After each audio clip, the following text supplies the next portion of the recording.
Sa isang maliit na silid na may dilaw na tapeserya na may disenyong bulaklak, nakatayo ang dalawang tao. Isang babaeng hindi gaanong matangkad, may kulay abing buhok at matitigas na katangian ng mukha, may akwilina na ilong at manipis na labi.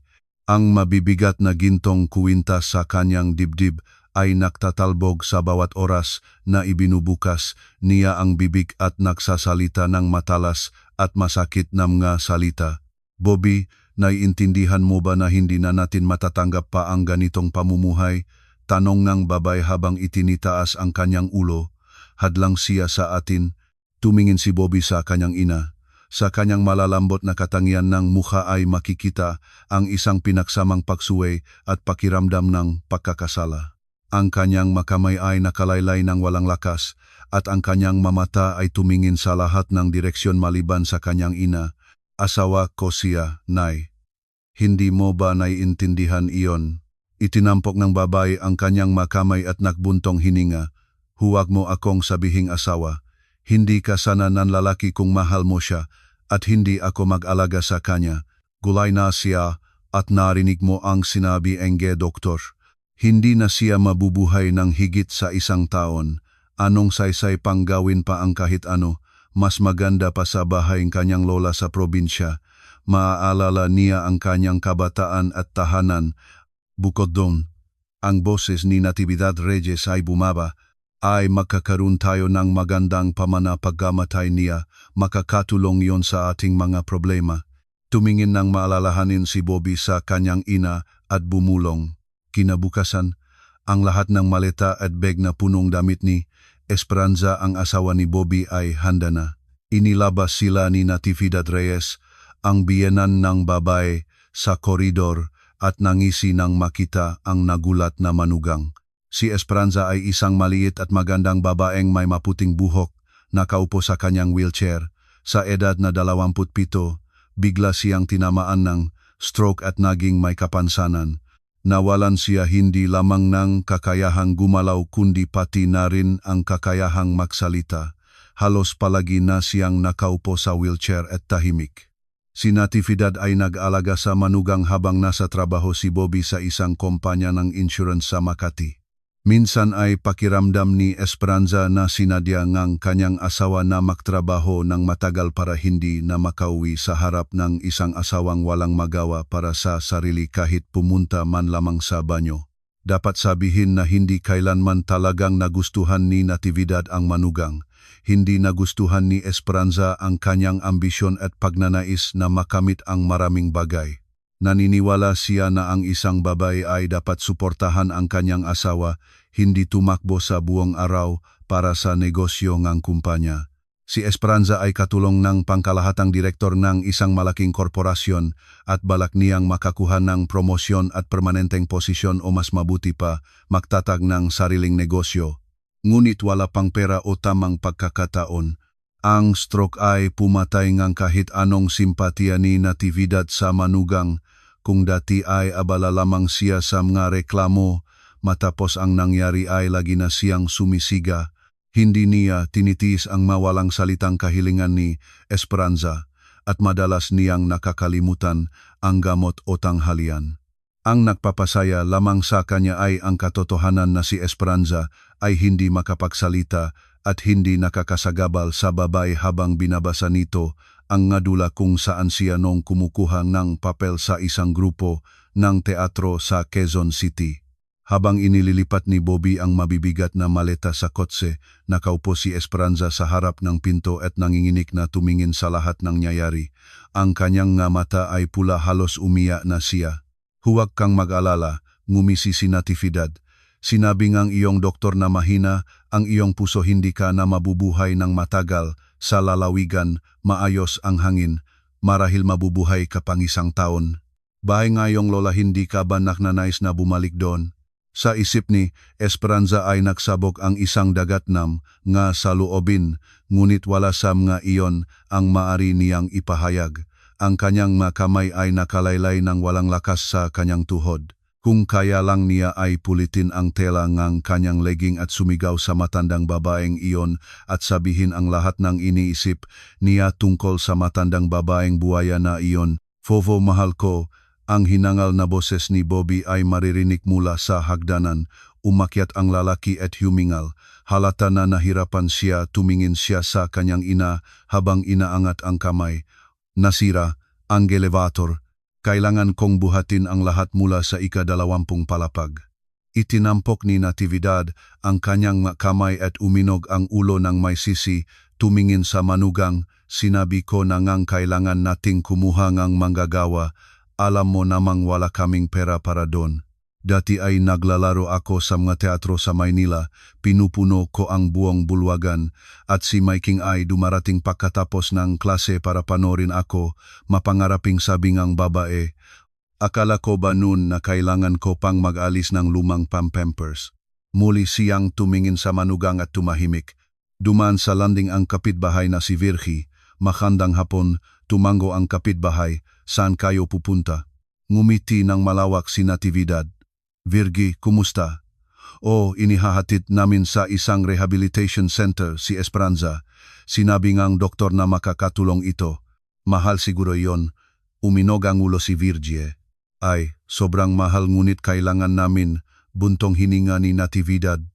Hindi namin maiwan ang manugang ng walang lunas. Napakaraming nagawa niya para sa amin. Nagsalita pa si Virgie kaunti at pumasok sa kanyang apartment.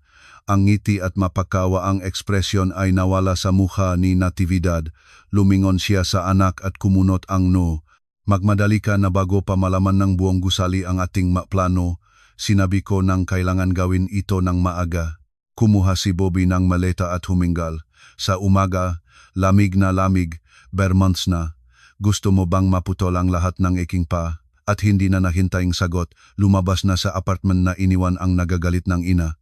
Si Bobby ay nag-isang minahal na anak sa pamilya ni Natividad at Miko Reyes. Ipinanganak siya sa kanila ng late na edad at dinala siyang kanyang magulang sa mundo ng may buong puso.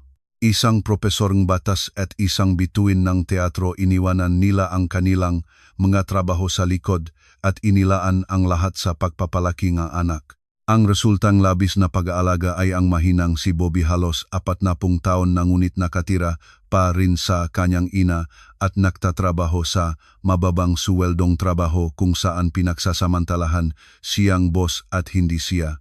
Minamahal nga katrabaho. Halos 40 minuto ang lumipas bago matapos ni Bobby ang paglipat ng lahat ng gamit at ni Esperanza mismo. Inupo niya ang babae sa likurang upuan ng sasakyan at tinalim ang kanyang wheelchair. Dumadaloy ang luha mula sa mga matang babae, mabigat ang kanyang pahinga. Ang kanyang mata ay nagtanong at naghanap ng pag-asa sa asawa. Sita, pakiusap, huwak ng umiyak, bulong ni Bobby habang iniaayos ang sinturon.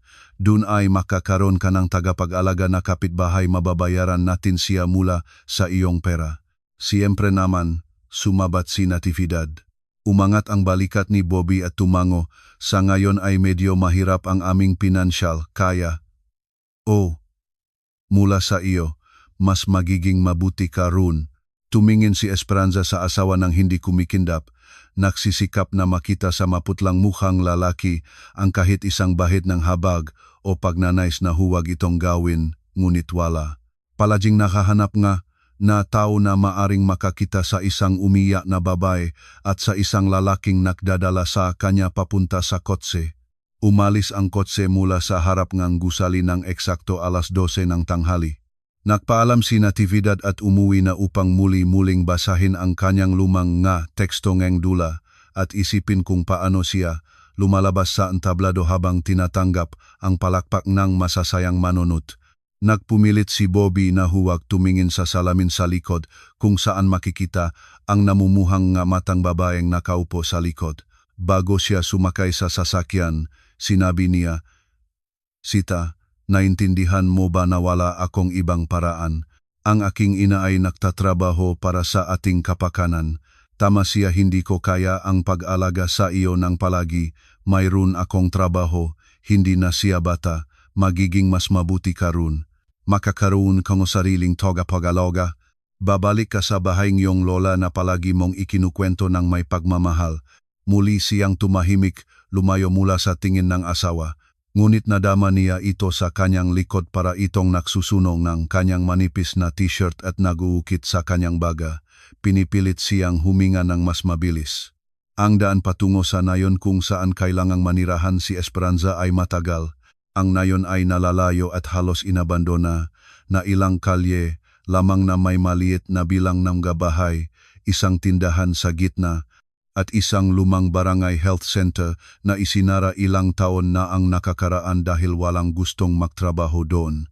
Ang itim na sasakyan ay huminto ng may ingay sa tabi ng isang maliit na bahay na may malupit na taniman at baluktot na bakod. Ang bahay mismo ay katanggap-tanggap kahit papaano sa labas. Ang hardin ay punong matatandang puno at makapal na damo na sa ilang bahagi ay mas mataas pa sa bakod. Sa harap nagbintana ay may lumang bangko sa dalawang maliit na tuot kung saan may nakahiga. Habang inilalabas ni Bobby ang asawa mula sa kotse at inihahanda ang wheelchair, hindi kumikindap na tumingin si Esperanza sa silweto na nakahiga malapit sa bahay ng kanyang yumaong lola. Pinagmasdan ng babay ang figura, ngunit hindi niya matukoy kung sino ito. Siling siha ni Bobby. Mula sa bangko ay dahan-dahang bumangon ang isang maikling babay na may maikling buhok. Gumagalaw ang babay ng pabalibalik habang lumalakad patungo sa pintuan ng bakod. Ang kanyang mukha ay kulubot at nakabitin ang pisngi, ang buhok ay gulong-gulo at sa labi ay may malaking sugat. Sa ilalim ng mata niya ay isang matandang pasa. Si Cheling ay nakasuot ng mapanuring damit dilaw na t-shirt na may mga salitang Ingles, maikling berdeng pantalon na hindi angkop sa panahon, at rosas na lumang sinalas na may mga mutya. Kuya Bobby, bulalas ng babay. Maaga pa kayo ah. Nangatog ang boses ni Cheling. Kumunot ang nuni Bobby at lumingon sa asawa. Ito ang iyong tagapag-alaga, Sita, si Cheling. Siya na ang mag-aalaga sa iyo. Bilang kumpirmasyon ng mga salita, tumango si Cheling at natisod. Kung kaya lang ni Esperanza, iniikot na niya ang kanyang nga mata. Ang sitwasyon ay tila nakakatawang katawa-tawa at kakatakot na katakot. Inilabas ni Bobby mula sa kotse ang lahat ng maleta. Kahit dinala pa niya ang maito sa loob ng bahay, isinuksok niya ang isang manipis na sobre kay Cheling halata na kakaunti ang laman. Ngunit batay sa hitsura ng babae, tila sapat na ito sa kanya. Pagkatapos ay huminto ang lalaki sa harap ng wheelchair at bumulong. Sita, ano ka ba naman nagtatampo? Sigurado ako na sa loob ng iyong puso ay ngingiti ka. Ito ang iyong bahay noong bata ka pa. Ipinaikot na laki ang kanyang mata sa matubong bakod, sa pintuan ng bakod na gumuho sa kanyang makamay, sa sariwang hangin, sa patuloy na pag-alaga. Ano pa ang kailangan para maging masaya? Gusto sanang sabihin ni Esperanza ng milyon-milyong bagay na magpapasaya sa kanya. Ngunit gaya ng dati, nanatili siyang tahimik, nagngangalit na tumingin sa asawa. Ang bawat tingin niya ay nagdadala ng mas maraming saloobin kaysa sa kayang sabihin ng kahit sinong tao. Naintindihan ito ni Bobby at sa kanyang puso ay kumikilos ang isang maliit na uwod no konsyensya. Ngunit pagkatapos ay bumabalik sa isip niya ang masalita ng kanyang ina at ang manumero sa kanyang ATM card at tumatahimik ang uwod habang inaamoy ang halimuyak ng pera. Sumakay si Bobby sa kotse at kumaway sa asawa mula sa bintana. Lumapit si Cheling sa inaasikasong kumawayan sa lalaki at sinabi, "Huwag kayo mag-alala, Kuya Bobby, magiging okay po lahat." Ngumiti pa isang beses ang lalaki at umalis ang kotse mula sa nagdurusa na bahay, na iniwan si Esperanza nag-isa. Sa tabi ng walang tao at matubong bahay at ng isang adik sa alak na amoy hindi, lamang ng inumin kundi ngang lahat ng makikita sa probinsya. Isang taon ang lumipas. Bobby, totoo ba iyan? Wala kang kahit isang beses na pumunta para tingnan ang asawa mo. Tumingin si Natividad sa kalendaryo at nagsalita ng may gulat. Sa loob ng isang taon? Tao ka ba, Bobby? Sino ang nagsabi sa iyo na ganito ang tama? Paano mo alam na hindi pa siya namatay? O mas masama pa bumangon na siya mula sa wheelchair? Tumalikod si Bobby mula sa telebisyon at pagod na tumingin sa nanay. Kakaalis lang niya sa trabaho at hindi sinadyang nasambit na wala siyang kahit isang beses na nagpunta sa asawa. Si Cheling ay tumatawag sa akin linggo-linggo, maayos ang lahat run. Nagdadala rin akong pera sa kanya tuwing 3 buwan nag-abang siya sa bus terminal sa bayan. Humingingang napakasarap na bumalagbag si Natividad, nilapitan ang sofa kung saan nakahiga ang anak niya at agaw ng remote control bago ito ay off ang television.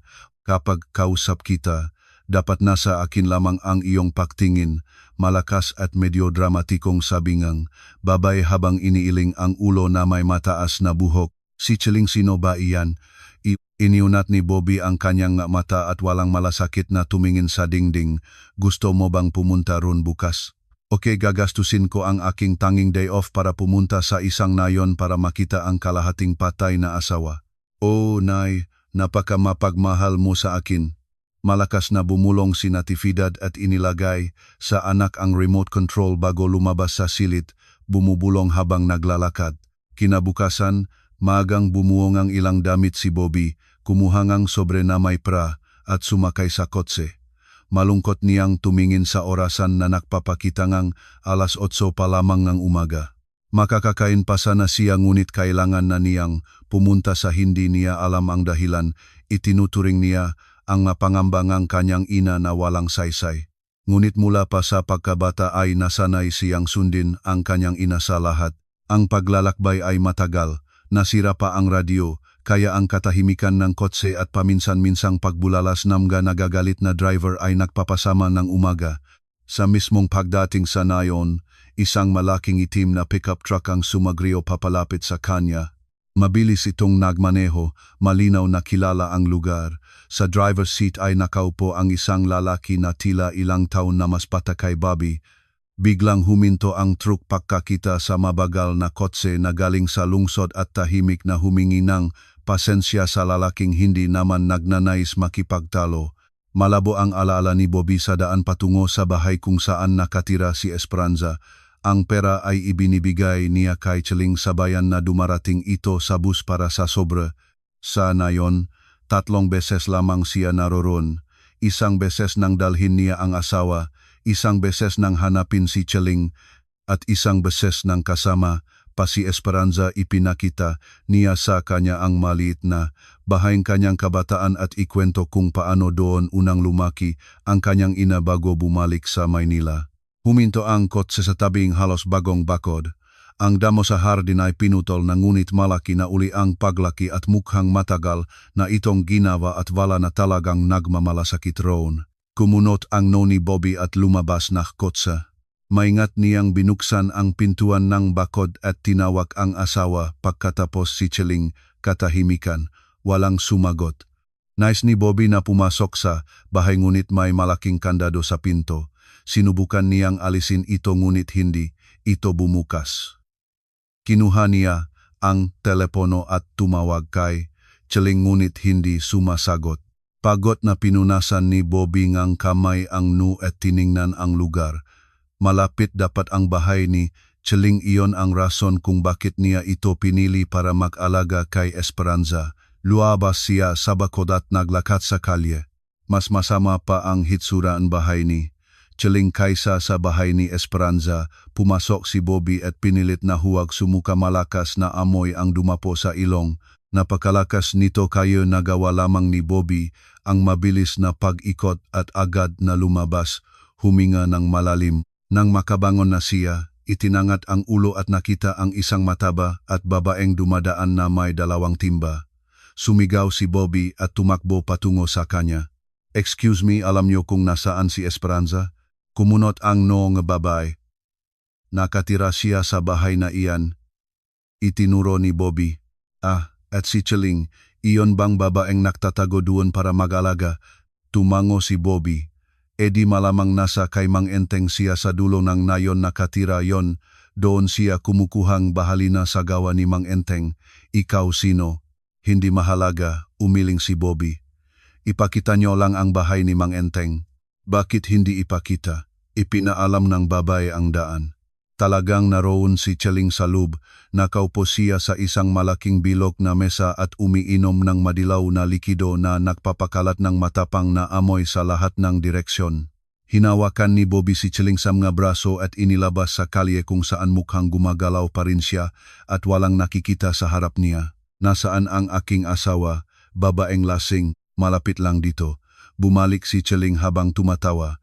Ano ang ibabayad mo sa akin? Galit na kinuha ni Bobby ang kanyang pitaka at naglabas ng ilang piso. Tiningnan ni Cheling ang maito. Natuwang tumango pagkatapos ay biglang tumalon sa hawak ng lalaki at tumakas papasok sa bahay ni Mang Enteng. Lumabas siya roon nang walang pera ngunit may malaking bote ng madilaw na likido. Halina, kinumpas ng babae at unti-unting lumakad, nagsisikap na hindi mabuwal. Sumunod si Bobby. Inilabas siyang babae sa hangganan ng kalye at naglakad sila ng matagal sa walang tao na daan. Para sa lalaki, mukhang nagnanais si Cheling na ikawit siya at naisip na niyang sigawan ito ngunit malayo na sa harapan ay lumitaw ang bubong ng isang hindi kilalang bahay. Habang papalapit si Bobby at Cheling sa bahay, mas naktaka siya sa laki nito kumpara sa ibang gusali sa nayon. 3 palapag, balkonahe, malawak na hardin sa likod, ilang sasakyan at makinarya sa agrikultura ang makikita. Huminto si Cheling nang hindi malayo sa bakal na pintuan ng bahay at itinuro sa harapan. Nandito na, sabi niya nang halos mawala ang ulo sa pagiling at lumayo nang wala pang sinabi. Nagulat si Bobby sa nakita kaya hindi man lang siya sumagot sa babae. Pinindot niya ang maliit na doorbell. Narinig ang maliwanag at masayang boses. Call, maaga ka pa? Namangha si Bobby. Esita, mahinang bulong niya. Tahimik ang boses sa kabilang panig pagkatapos ay malalim na bumulong. Bobby, tuloy ka. Bumukas ang pintuan. Sa harap ni Bobby ay lumitaw ang malawak na hardin at isang batong daanan sa makabilang panig na puno ng maraming bulaklak. Maingat na humakbang si Bobby sa daanan at pumasok sa loob sa baitang ng bahay ay nakatayo ang isang maliit na minamanang babaeng may maputing buhok. Nakasuot siyang beige na baro at malambot na shawl sa itaas. Mula sa itaas ay tumingin sa ibaba. Ang babae sa kanyang asawa halos walang ekspresyon ang mukha nito para bang nakasuot ng maskara. Akala ko ay hindi ka na darating, ngumisi ang babae, pero tuloy ka na, ngayong nanrito ka na. Nawala ang lakas ng pananalita ni Bobby. Dahan-dahan siyang lumakad kasunod ang asawa na malakas ang yabag sa bahay.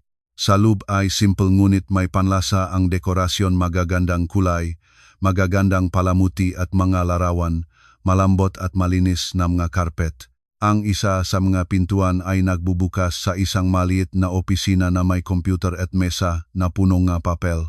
Huwag mo iyang tingnan. Nagalat ang papel namin ngayon, kailangan pang ayusin. Hindi naiintindihan ni Bobby ang anumang bagay ngunit inilipat ang tingin sa asawa na mukhang mas maganda pa kaysa dati bago ang stroke. Ang kanyang maputlang mukha ay nagkaroon ng malusok na kulay rosas na pisngi, ang mapulang labi ay may kislap at ang mga mata ay bahagyang pintado, walang labis ngunit para bang hindi pa nakita ni Bobby ganyang kagandahan. Inakay ni Esperanza ang lalaki sa isang malaking silid na may mga sopa at silyang. Gagawa na muna ako ngang sa pagkatapos ay mag-usap tayo. Lumabas si Esperanza sa kusina para sa at naiwan si Bobby nang mag-isa sa silid. Umupo siya sa silya at hindi siya katalikod sa kagandahan ng silid, mga larawan, sopa, bulaklak, karpet, lahat ay tila hindi totoo. Kumapit pa ang lalaki sa sarili niya para patunayan na tunay ang lahat. Hindi niya mapaniwala ang inasahan niyang makita ang may sakit na asawa sa wheelchair, ngunit narito ang isang gandang hindi pa niya nakita kahit kailan. Bumalik si Esperanza pagkaraan ng ilang minuto na may malaking tray kung saan may ilang tasa ang tsaa. Ibinigay niya ang isang tasa sa asawa at kinuha ang isa para sa sarili. Maingat na umupo sa harap niya. Hindi mo inaasahan, ano? Mahinang tanong ng babae. Uminog ang gulong lalaki. Ako rin ay hindi inaasahan na para sa pera, ang minahal na asawa ay magpadala sa akin para mamatay. Lahat ng tungkol sa iyo ay alam ko na, mahal ko, masyadong masamang nagtago ng katotohanan. Ang lahat ay dahil sa mana ko. Nang dumating ang liham mula sa aking lola sa Alemanya, labis ako natuwa, inisip ko kung anong buhay ang magiging sa atin. Ngunit pagkatapos ay nakita ko ang isang bagay na nagpabago ang isip ko. Ano iyon? Nangatal ang boses ni Bobby.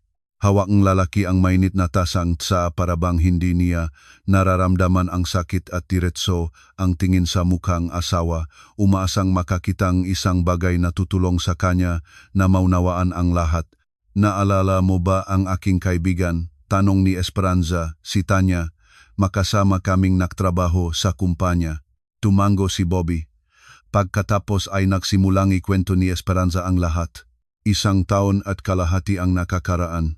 Nakaupo ang matangkad at mayabong si Tatiana sa isang silyangang isang maliit na restaurant na pinagpuntahan nila ng boss para sa isang negosasyon na tapos na. Ang hapunan ay bayad na bakit hindi magpagastos. Ngumisi si Esperanza habang ayusin ang upo sa harap ni Tatiana. Si Tatiana ay katrabaho ni Esperanza sa kumpanya, ilang taon siyang mas matanda at hawak ang posisyon ng pinuno ng departamento. Palagi siyang naksusuot ng mahigpit na mga suit, may malinaw na opinyon sa maraming bagay lalo na pagdating sa pera. Binuksan ni Esperanza ang isang maliit na bag, kinuha ang isang sobre at iniabot sa kaibigan. Tingnan mo, sa palagay mo ba tunay ito? Interesadong binuksan ni Tatiana ang sobre at binasa ang liham. Liham ito mula sa Alemanya. Sino si Anna Reuter? Ang aking lola, sumagot si Esperanza. Sa linya ang aking ama. Nag-asawa siyang isang Aleman noong 6 o 7 taong gulang pa ang aking ama at lumipat sila doon. Pagkatapos ay bumalik ang tatay ko sa Pilipinas at nakilala ang nanay ko. Huling nakita ko ang lola ko sa libing ng tatay ko. Nag-aalok siya sa akin na sumama sa kanya. At bakit ba hindi ka pumayag? Kailangan ko bang iwan si Bobby? Nagtatakang tanong ni Esperanza. Doon naman ang kanyang ina, trabaho at hindi rin naman kailanman nagsimulang mangarap ng buhay sa ibang bansa. Tumingin si Tatiana sa katrabaho ng may kakaibang tingin. Wala kang lunas, Sita. Palitan mo ngang magandang buhay sa Alemanya ang isang lalaki. Inuwing ang mata ni Esperanza. Kilala niya ang posisyon ng kaibigan tungkol sa kanyang asawa at mas gusto niyang hindi makinig dito. Si Tatiana ay palaging napakatapat sa kanyang masalita, kaya naman mabuti ang kanyang karera, ngunit kaunti ang mga kaibigan. Lahat sila ay tumatakbo mula sa kanyang katapatan. Ang iyong Bobby ay handa pang ibenta ang kanyang sariling ina para sa pera.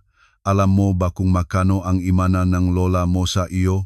May kasamang sulat sa loob ng liham, sumagot si Esperanza. Sumulat siya na ang tanging natitirang kamag-anak ko siya at isang bahagi ng mana ay ibibigay sa mga anak ng kanyang asawa habang ang isang bahagi ay para sa akin. Batay sa liham, malaking halaga ay ito at pati na rin ang isang maliit na bahagi sa isang estate sa Alemanya. Kailangan mo bang pumunta doon para makuha ito? May instruksyon sa loob ng liham kung ano ang gagawin. Matatanggap ang mana dito rin sa Pilipinas, ang notaryo mismo ang darating dito. Lumapit ang waitress na nagdala ng pagkain, nag-order ang mga babay ng salad at baso ng alak bawat isa. Naisip ko kung gaano kasaya si Bobby, lagi naman siyang nangarap ng sariling pera, sariling negosyo. Ikaw rin ay nangarap ng ganon, itinanda ni Tatiana habang ikinukumpas ang tinidor. At hindi tulad niya, may kakayahan kang pamahalaan ito, huwag mo nang ipagtanggol si Bobby. Siya ay isang mabuting tao, basta hindi siya swerte. Malakas na natawa si Tatiana. At ang pinakamalaking kamalasan niya ay ang kanyang ina. Hindi ko pa rin naiintindihan bakit kayo nakatira sa kanya kung maari kayong lumipat. Umangat ang balikat ni Esperanza. Si Natividad ay hindi mabubuhay ng mag-isa. Hindi siya sanay doon. At hindi naman ganun kahirap para sa akin ang tiisin siya. Nainip na humingal si Tatiana at uminom nga alak. Huwag mo silang sabihin tungkol sa mana o magpapadala ka sa kanila o pipiliin nilang alisan ka ng buhay para sa pera at kukunin ang lahat nito. Hinampas ni Esperanza ang kamay sa mesa at nagbabantang tumingin sa kaibigan. Si Bobby at ako ay nagmamahalan, hindi iyon mangyayari. Labis na ang pangit ng tingin mo sa aking pamilya. Talaga ba? Natapos ang usapan ng walang malinaw na panig. Nang gabing iyon ay umuwi si Esperanza at ikinwento sa mga kapamilya ang tungkol sa mana. Ipinakita pa ang sobre. Kailanman ay hindi panakita nega babae Ang maga ito na ganon kasaya. Nang gabing iyon, binuksan ni Natividad ang isang bote ng domprenyon at sa kabila ng patuloy na pagtitipid nag-order si Bobby ng pagkain sa bahay para ipagdiwang. Pakiramdam ni Esperanza na nagsimulang umayos ang kanyang buhay. Ilang linggo ang lumipas. Naglalakad si Esperanza sa kaya habang ngingiti sa lahat. Mas naging mabuti ang buhay sa bahay, intigil ni Natividad ang pag-aasar sa kanya. Mas maaga na umuwi si Bobby mula sa trabaho at mas maraming oras na inilaan sa asawa. Naniniwala si Esperanza na nakpabuti ang kanyang buhay at ganon na ito magpakailanman. Nagpasya siyang huminto sa tabi ng isang tindahan ng damit panlalaki. Nais niyang bumili ng regalo sa asawa at kumuha ng bagong kurbata. Lahat ng luma nito ay hindi na niya gusto. Napapansin ni Esperanza ang mga display at hindi nakakahalata sa paligid. Pagkatapos ay lumingon at nakita si Bobby. Nais na siyang tawagin ngunit napansin ng babae ang isang babaeng lumapit sa kanya. Niyakap ng lalaki ang babae at hinalikan ito. Natamaan si Esperanza sa tiyan, natisod at humawak sa bintana ng tindahan para hindi mabuwal. Hindi niya mapaniniwala ang nakita niya iyon. Hindi nagdrama si Esperanza. Tahimik siyang umuwi at maaga na natulog. Pinag-isipan ang lahat ng nangyari bago makatulog. Kinabukasan, nagfile si Esperanza ng leave sa trabaho at pumunta sa isang pribadong detective agency sa lungsod. Sa likod ng maliit na mesa ay nakaupo ang isang maikling payat na lalaki na may salamin, nagbabasa ng pahayagan at umiinom ng kape. Umupo si Esperanza sa harap at ikingwento ang sitwasyon. Ano ang eksaktong kailangan ninyo? Lahat, sagot ni Esperanza. Kung paano sila nakilala. Gaeng to pakikita. Gusto kong malaman ang lahat, ang masalita nila sa isa't isa, makilos, malugar ng kanilang pakikita. Gusto kong malaman ang lahat. Nagbusina ang lalaki ngunit walang sinabi. Mukhang nagtataka siya sa kasipagan ng babae, ngunit mas pinili niyang tumahimik para hindi mawala ang kliyente. Isang linggo ang naglipas. Nakatayo si Esperanza ng sabik sa hangin. Hindi siya nagsimulang magsabi ang totoo kay Tatiana. Nais na malaman ng babae ang katotohanan. Ngunit kailangan niyang aminin tama si Tatiana. Para bang lagi siyang nakakakita ng kabuuan ni Bobby. Nung hindi siya pumayag na maging testigo sa kasal, lubos na nasaktan si Esperanza. Nakasundo sila ngunit ang sama ng loob na naramdaman ng babae ay nanatili pa rin hanggang ngayon. At ngayon lamang niya nagsimulang maunawaan ang kaibigan na nagnanais lang na maabot siya. Isang linggo ang lumipas. Nag-isa si Esperanza sa isang maliit na coffee shop at umiinom ng malamig na kape. Nag-isip siya tungkol sa lahat at hindi makabuo ng malinaw na larawan. Lagi siyang nagsikap para sa asawa. Ginawa ang lahat ng hiniling sa kanyang lalaki o ng kanyang ina kahit pinutol niya ang sariling pagmamalaki at binabaan ang kanyang mapangarap. Mula sa mga iniisip ay nagring ang telepono. Tumawag ang detektibo at humingi siyang pumunta. Lumukso si Esperanza palabas ng coffee shop at patakbo ang nilakad patungo sa ahensya na malapit naman pala ito. Pumasok siya at umupo sa harap ng lalaki na tulad ng dati nagbabasa ng pahayagan at umiinom ng kape. Itinangat niya ang ulo sa kliyente at itinama ang lumigaw na salamin. Napalat kayo na napakausap ni lady ng inyong asawa. Talaga ba? Tanong ni Esperanza nang hindi na nais marinig ang sagot, ngunit tumango pa rin ang lalaki. Halos isang linggong sinundan ko siya. Kinausap ang kanyang kaibigan ngunit nalaman ko ang lahat. Ang pangalan niya ay Lilibet Sabunod. 22 na siya, kamukhang-kamukhang isang guro mula sa isang kolehiyo sa Pasig. Nakilala sila ng inyong asawa ilang buwan na ang nakakaraan sa kalye. Mukhang, salamat po sa impormasyon. Anong tungkol sa mga katibayan, video o kung ano? Malawak na ngumiti ang detektibo habang kumukuha sa drawer ng isang lumang malaking recorder. Nagulat naman si Esperanza sa nakita. Hindi na siya nakakita ng ganung uri mula pa sa pagkabata. Para na itong hindi ginagawa ngayon. Pinaikot ng lalaki ang isang butones at binuksan ang maingay na recording. Paminsan-minsang kumikirot ito. Bobby iit. Mataas na sigaw ng isang maliwanag na boses ng babae. Ito ba para sa akin? Diyos ko, napakaganda. Mahal siguro iyan. Ano? Para sa iyo, walang paraang sapat, masayang sagot ni Bobby. Kapag nagbukas na ako ng sariling negosyo, araw-araw kita magpapaganda ng lahat ng klase ng bagay. Kailan ba? Bobby tanong ng babae. Sinabi mo namang wala ka pang pera para sa negosyo. Naging tahimik ang recording ngunit handa si Esperanza na sumpain na ang lalaki ay malawak na ngumiti. Mayroon ang asawa ko. Kamakailan ay nakatanggap siya ngang mana mula sa lola niya, bubuksan namin ang negosyo gamit ang kanyang pera at magsisimula kaming mabuhay ng maayos. Iiwan mo ba siya? Para sa pakiramdam ay nagsasalita na may namumutot na labi ang babae. Kapag hindi na siya kailangan pa sa akin, malakas na sagot ni Bobby. Nagbatuloy ang recording, nagsalita pa ang lalaki at babae. Ngunit hindi na nakinig si Esperanza. Umalingaw-ngaw na siya sa sariling isip. Nakaupo siya ng tuwid ang likod at tumingin ng diretso sa harapan.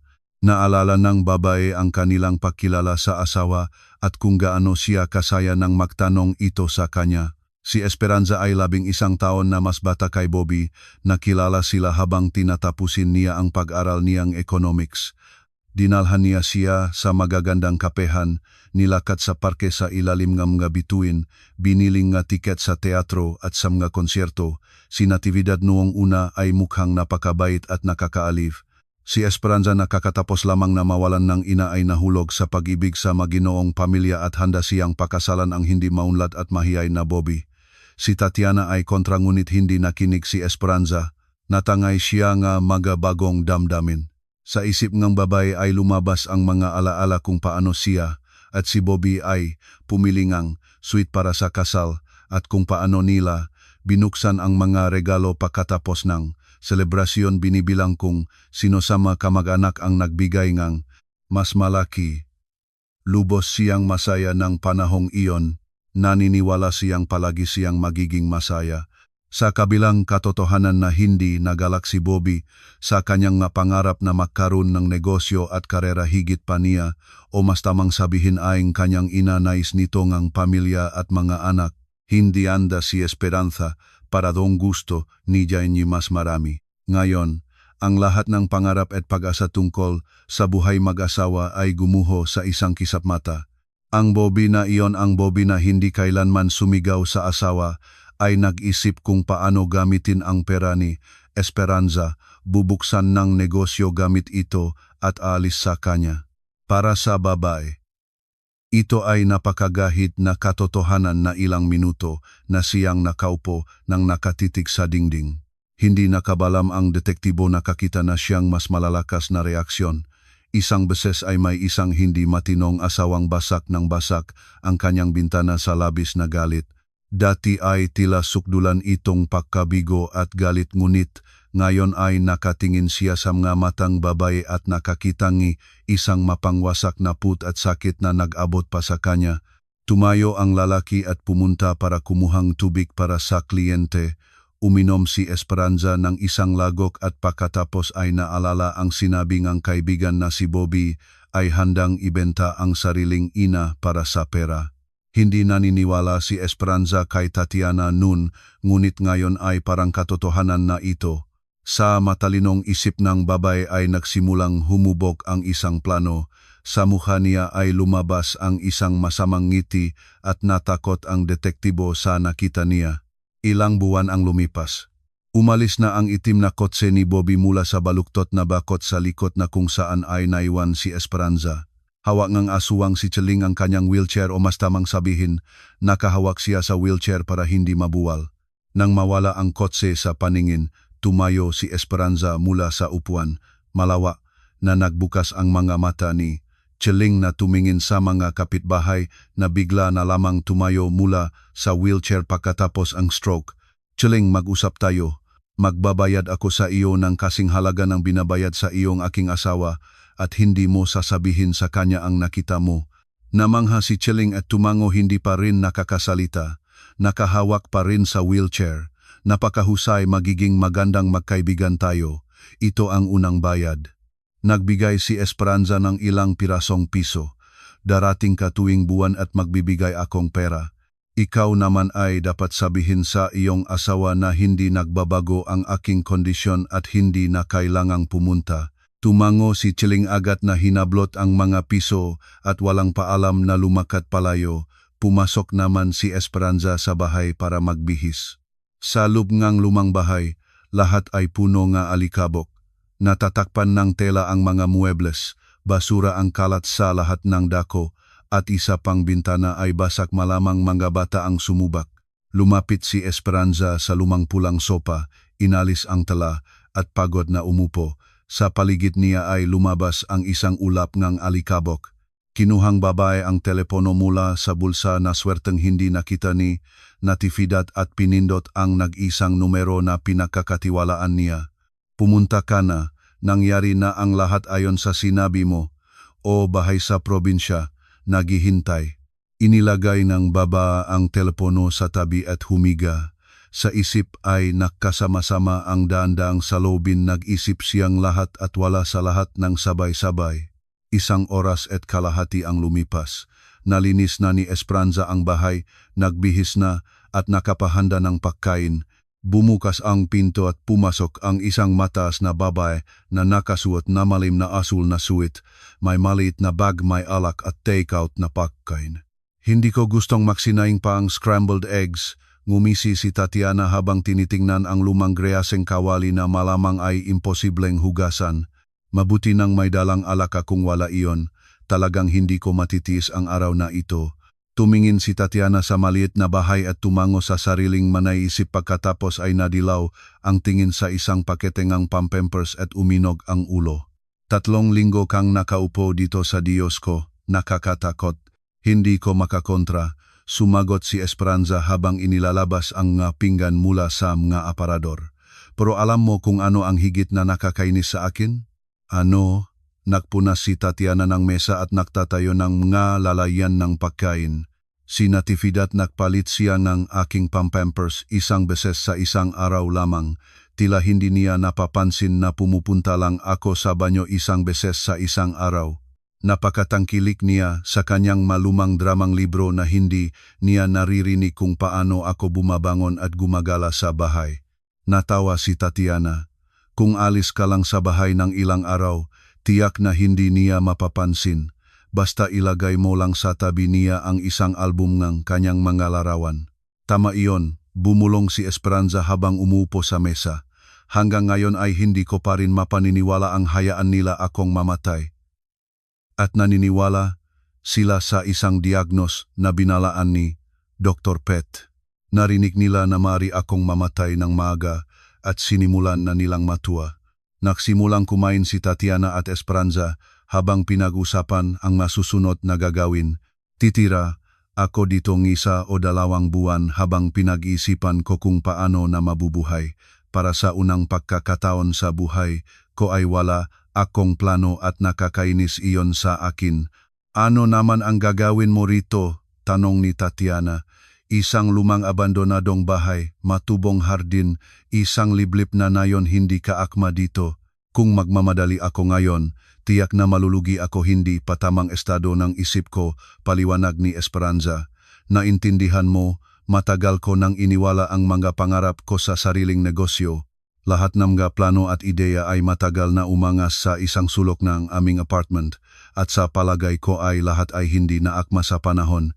Titira muna ako dito, makikipaghiwalay at marahil ay magpaplano rin. Umangat ang balikat ni Tatiana.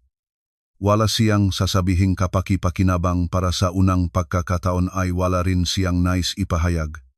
Hindi niya gusto si Bobby kahit hindi alam ang dahilan. Tama ba ang desisyon niya nang ayaw maging testigo sa kasal? Narinig niya ang kanyang sariling biro na si Bobby ay handang ibenta. Ang kanyang ina para sa kanya ay isa lamang itong di matatag na lalaki na walang madadala.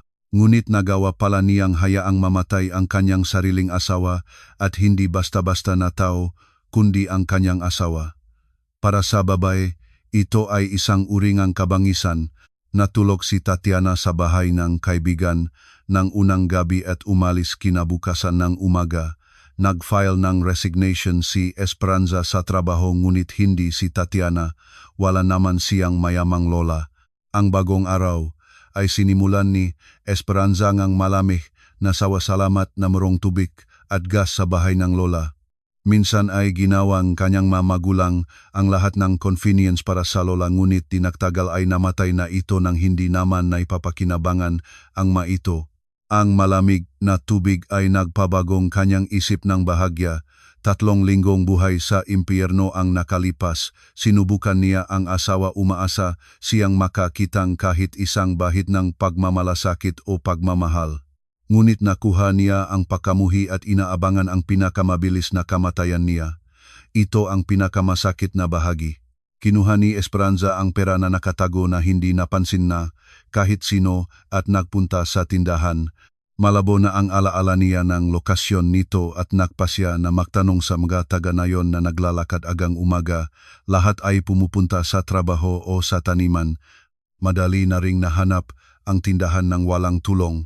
Kagaya ito ngang tindahan noong 20 taon na ang nakakaraan. Kinilig si Esperanza sa nakita ngang familiar na makulay na tanda at maulap na bintana kung saan makikita ang counter at isang mataba na tindra na nakasuot ng asul na panapon. Pagpasok, huminga si Esperanza ngang pamilyar na amoy ngang sariwang tinapay at paborito na kondimikentong minamahal ngang tindra. Manang Feling, magandang umaga. Kilala ninyo ako, nag-isip ang babae. Pamilyar. Ngunit talaga ay hindi ko maalala. Apo ako ni Lola Margarita Burlakov, narito ako nung bata pa. Ay Nadie, papaano kita hindi nakilala? Lumabas mula sa counter ang babae at niyakap si Esperanza, hinalikan sa pisngi. Matagal ka na palang wala dito, pero wala namang nagbago sa amin. Napansin ko, ngumit si Esperanza. Bibilhin mo bang counting pagkain? Tiningnan ni Esperanza ang counter na punong pagkain kahit maliit ang tindahan. Binubuhusan niya ang presyo at nalaman na mas mahal pa rito kaysa sa Maynila. Ibibigay mo sa akin ng tinapay itim at puti, bawat isa gatas, isang bote ng mantikilya at langis ng gulay, 1 kilo bawat isa ng makaroni, kanin, munggo at mais, keso, asukal, asin at Nadie para sa gatas. Pumunta ka na sa kay Manang Petra, kapitbahay mo iyon, mas mayos pa ang gatas niya. Ito namang gatas na ito, kumuyom si Manang Feling sa isang karton ng gatas sa counter. Kahit sa pusa ay mahiya na akong ibigay 6 na buwang expiry. Saan ba narinig mo na ganoon ang buhay ng gatas? Para sa gulay, patatas, sibuyas, kamote, singkamas. Pumunta ka kay Tatay Erning. Malapit siya sa tindahan. Ang lahat namin dito ay galing sa lokal na magsasaka, ngunit matagal na nandun, kaya pumunta ka kay Tatay Erning. Palagi siyang nagbebenta ng murang-mura. Naputol ang mga salita ni Manang Feling ng kumakalampak na kampana at ang isang lalaking biglang pumasok sa tindahan. Isinulak niya si Esperanza mula sa counter at malakas na sinabi, "Manang Feling, bigyan mo akong 2 boteng mineral water. At may natitira pa, basta order ko 1 kahon na kamot at lason para sa makapeste panahon na napagtatanim, walang ipang pangpreto." Nicolas, hindi ka ba nakakakita na may tao? Mahigpit na tanong ni Manang Feling. Maikling tumingin si Nicolas sa babae at umiling. Galing siya sa lungsod, kung kailangan, bumili siya sa sarili niyang doon, kailangan ko na agad. Itinangkay ni Esperanza ang kamay bilang hudyat ng kapayapaan. Pabayaan niyo siya, Manang Feling, mas kailangan niya yata ito. Nagalit na umalis si Manang Feling para kumuhang kahon. Si Nicolas mataas, may tim ang buhok, may matitigas na kamay at mabagsik na tingin. Hindi nakakita si Esperanza ng ganitong uri ngang lalaki simula pa nung bata siya. Sa kabilang nagtatrabahong, bahagyang makalat na anyo, si Nicolas ay medyo gwapo at bata, tiyak na mahigit 30 ngunit hindi pa 40. Tumingin sa kanya si Nicolas ng pag-aralan. "Gusto mo bang maktaas ng boses?" tanong na laki. "Hindi naman ako nagmamadali. Siyempre, ngunit kahit sa Maynila, sinusunod nila ang pila. At doon, naniniwala mo sa akin, mas nagmamadali kaysa sa inyo." Ngumisi si Esperanza at lumayo. Nararamdaman ang matulis na tingin ng makayumangging matang lalaki. Lumabas si Manang Feling na may mabibigat na kahon at iniabot ito sa bisita. "Kunin mo, ang mineral water ay nandun." tumango siya sa malayong sulok kung saan nakalagay ang mineral water sa mga plastik na pakete. Ibabayad mo na lang mamaya. Tumango si Nicholas, kinuha ang 2 boteng mineral water at lumabas ng tindahan nang hindi nakpaalam. Sino siya? Tanong ni Esperanza sa manang fling. Umiling ang babae at naglakad patungo sa istante ng bigas. Magsasaka, 8 taon na ang nakakaraan ay namana niya ang isang maliit na lupa at ilang hayop nagpasya siyang mag-farm. Itinayo ang lahat ng mag-isa, nagpapatakbo, nagtatayo ng mapantulong, nagpupumilit. Gusto niyang magtanim sa mga palayan ngunit hanggang sa malalaking taniman muna. Nagbebenta siya sa aming tindahan at sa mga kalapit na nayon. Mabuting tao, medyo bastos lang, walang nakakaalam kung bakit. Kumuha ng maraming bag ng pakain si Esperanza at dinala ito sa bahay. Mabibigat ang na ito at halos hindi na siya makarating ngunit hindi nang malulit ang maliit na refrigerator sa bahay. Pagkatapos, pumunta si Esperanza kay Tatay Erning para sa mga gulay at gatas ayon sa payo ni Manang Feling. Kahit na sanay na si Esperanza sa lungsod na bumili ng lahat sa grocery, mas mura at mas sariwa ang pagbili mula sa mga tao sa nayon. Si Tatay Erning ay nakatira talaga nang malapit sa tindahan may malaking lupa at 2 kambing na malakas na bumaahon nang makita si Esperanza. Nung bata siya, takot pa siya sa mga hayop kaya pinalampas na niya ang nga ito. Sa loob na bahay ay nakita na babae ang isang matanda na naktatayo na isang silya. Ipinaliwanag ni Esperanza ang sitwasyon at nagpakilala. Nadie, natutuwa akong makilala ka. Ngumisi ang matanda sa balik ng makapal na puting balbas. Matagal na ang mabata dito sa nayon. Ikaw ang una sa mahabang panahon. Kilala ko pati ang anak ng iyong lola, si Aling Natasha. O, iyon ang aking nanay. Kaya magbebenta ka bang gulay? Bakit hindi? At bibigyan pa kita ngang mansanas mapiling sariwang prutas na maayos na may tatabi sa taglamig at magiging magandang jam at preserved. Ngumiti ng masaya si Esperanza ngunit naglaho ang ngiti nang lumabas siya mula sa matanda na may 3 napakalaking bag na kasing bigat na 2 pang bag na dating dala niya. Mukhang nagpasya si Tatay Erning na magbenta ng pagkain para sa 1 buwan at kalahati. Akala niya siguro ay patatas at singkamas lamang ang kakainin ni Esperanza. Nahihiyang tumanggi ang babae kaya isinakripisyo niya ang kanyang likod. Pagkatapos ng ilang hakbang, huminto si Esperanza at mabigat na inilapag ang mga bag sa lupa. Malapit sa kanya ay huminto ang isang itim na pickup truck na may malaking karo. Kailangan ba ang tulong? Nang marinig ang pamilyar na boses, itinangat ni Esperanza ang mamata at nakita si Nicholas na tinitingnan ang mabek ng babae. Naalala ni Esperanza ang mga salitang lalaki sa tindahan. Hindi niya na'y sumakay kasama ang isang taong hindi marunong maging magalang ngunit hindi rin niya gusto ang pagdadala ng napakalaking bag. Kaya muling inilaman ang paa sa kanyang pride. Oh, salamat. Lumabas si Nicholas mula sa kotse at kinuha ang makabak. Nakmerkado ng husto itataklamik na kayo. Hindi makukumpot ng kamote at magpiprito ng patatas. Ngumisi si Esperanza habang kinukuha ang mas maliit na bag para tulungan sa pagkarga sa karo. Naramdaman ni Esperanza ang mainit na hipong lalaki at sandaling natumbok siya pagkatapos ay binitawan ang malupit na tela at ilang hakbang na lumayo. Inilagay ni Nicholas ang bag at sinara ang karo. Ipakita niyo ang daan saan namin dadalhin. Siyempre ipapakita ko, sabi ni Esperanza habang umupo sa passenger seat. Haling ka sa lungsod, tanong ni Nicholas nang naksimula na ang kotse. O, pag-isip ni Esperanza, lumaki ako dito noon. Nagkaroon ngang problema sa bahay, kailangan kong lugar para makapag-isip ng mag-isa. Naalala ko ang bahay na ito. Palagi kong minahal ang nayon na ito, tahimik at payapa.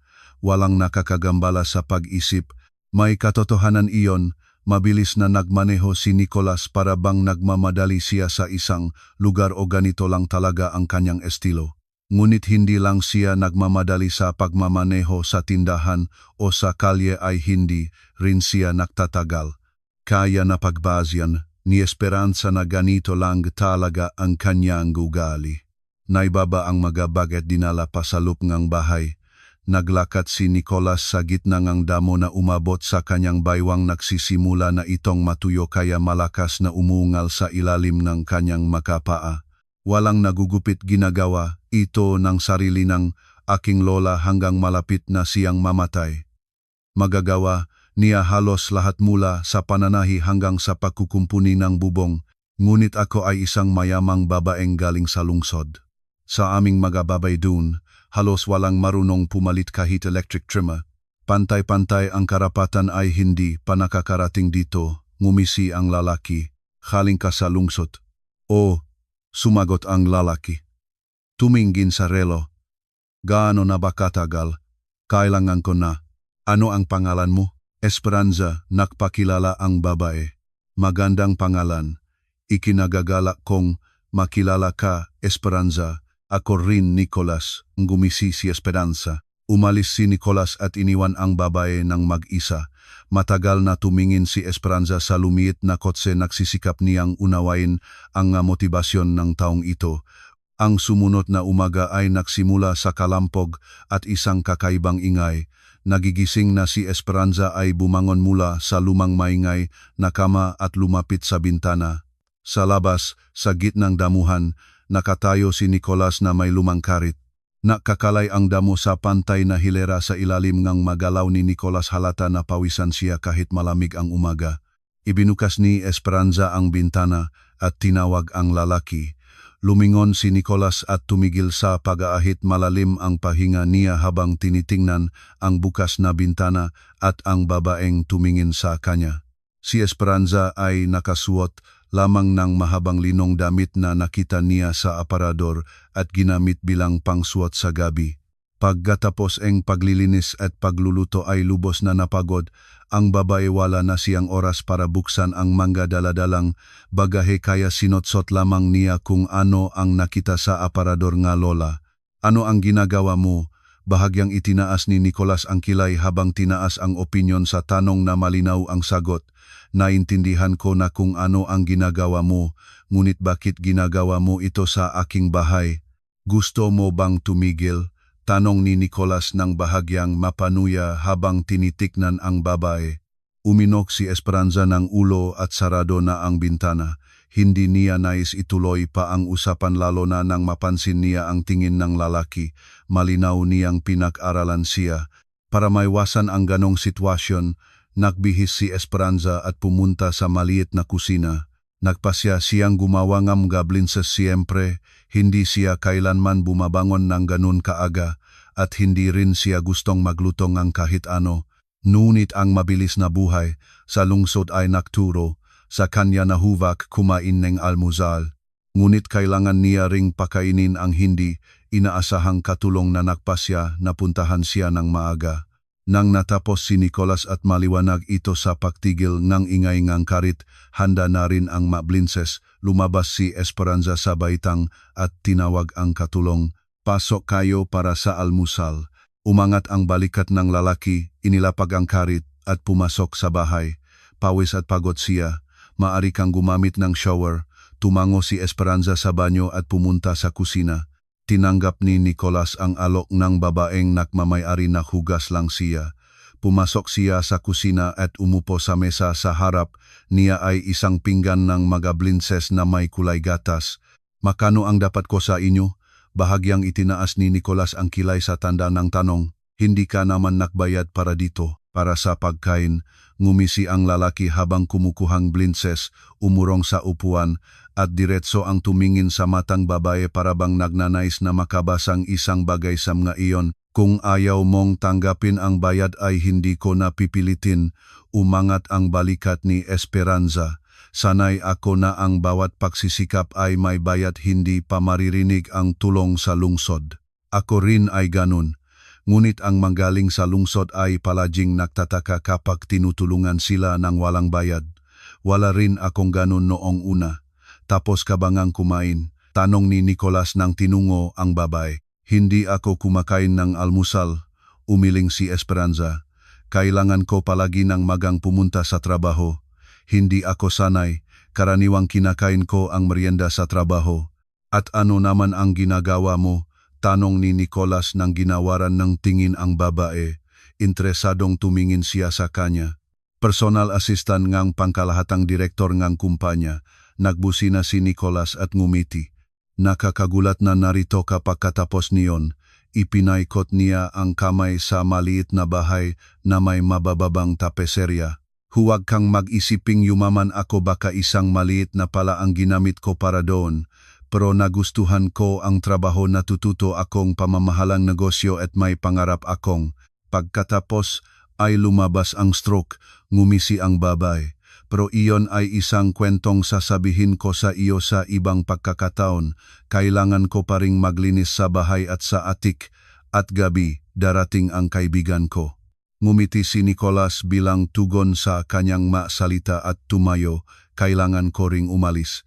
Kainin ni Nicholas ang almusal at umalis sa bahay ni Esperanza. Muli siyang sinamahan ng matagal na tingin ng babae na nagsisikap na maunawaan ang motibasyon ng taong ito. Gabi ngang parehong araw, dumating si Tatiana. Nagdala siya ng ilang bagay na hiniling ni Esperanza. Nagbusina si Tatiana nang makita ang pinutol at nalinis na bakuran. Inilapag niya ang magabag at tinawag ang kaibigan na sa oras na iyon ay nagpupunas ng maalikabok ng mga bintana. Kailangan kong magpalit ng baso.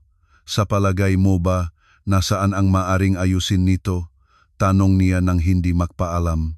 Ngumisi si Tatiana, hilingin mo sa taong nagahit ng lahat ng damo sa iyong lugar.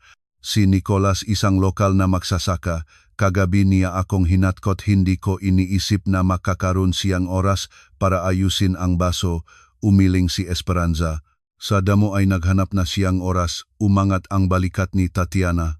Pumasok si Tatiana sa bahay. At ano naman ang tungkol sa magsasakang iyon? Tumigil si Esperanza sa pagpupunas ng baso. Inimbitahan niya ang kaibigan sa loob.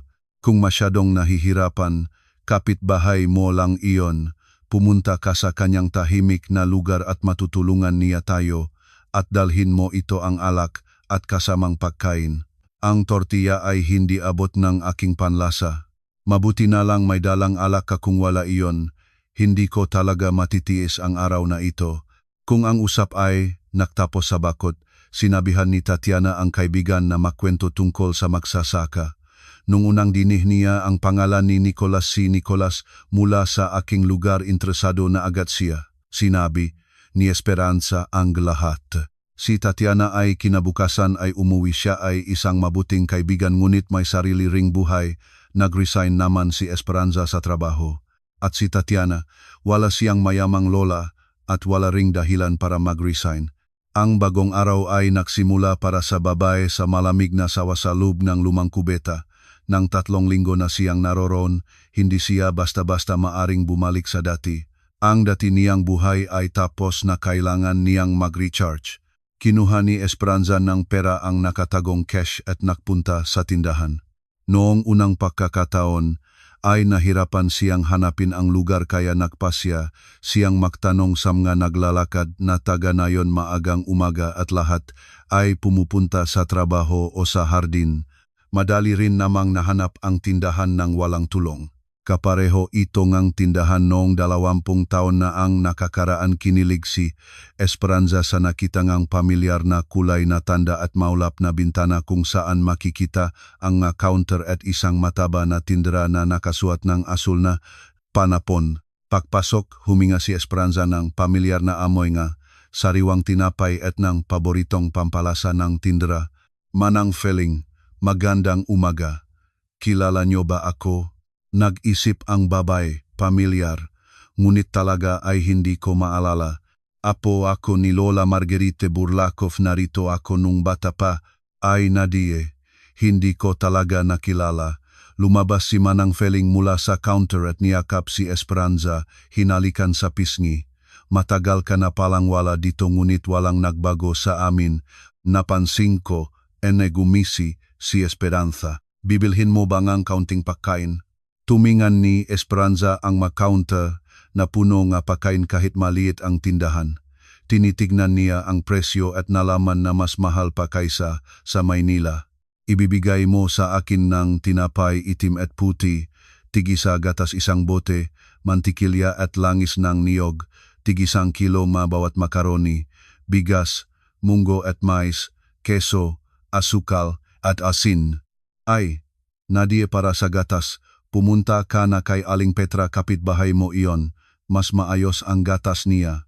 Ito namang gatas na ito, kinurot ni Manang Feling ang isang karton sa counter, kahit sa pusa ay mahiya na akong ibigay 6 na buwang expiry. Saan ba narinig mo na gano'n ang buhay na gatas? Para sa gulay kamote, sibuyas, kamote, singkamas pumunta ka kay Tatay Erning, malapit siya sa tindahan. Ang lahat namin dito ay galing sa lokal na magsasaka ngunit matagal na ito, kaya pumunta ka kay Tatay Erning. Palagi siyang nagbebenta ng murang-mura. Naputol ang mga salita ni Manang Veling nang dumating at sumabay ang isang lalaki. Itinula niya si Esperanza palayo sa counter at malakas na sinabi, "Manang Veling, 2 bote ng mineral water. At may order ba ako roon 1 kahon na kamot at lason para sa mga insekto malapit na ang panahon na paktatanim. Wala akong pangprito." Ganito na nangyari ulit. Pagkatapos ay nagayos ang maliit na buhay ng babay sa nayon. Bumili siyang makailangan, naktanim ng konti, nakipagwentuhan sa mga matanda sa nayon, at palagi na niyang nararamdaman na palagi siyang naktatakpo kay Nicolas. Noong gabing dumating si Tatiana ay narinig nito ang usapan tungkol sa baso at kinabukasan umaga ay dumating na si Nicolas para ayusin ito.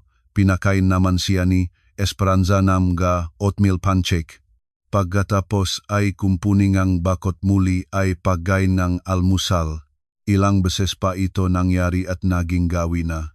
Hindi na naktataka si Esperanza sa maagang kalampog sa labas ng bahay at sa lalaking naroon sa ilalim ng bintana. Si Nicolas naman ay gaya ng dati, pumupunta lang sa bahay at umuupo sa mesa. Halos wala silang matagal na usapan maiksi, kakaunting nilalaman at karaniwang may katatawanan.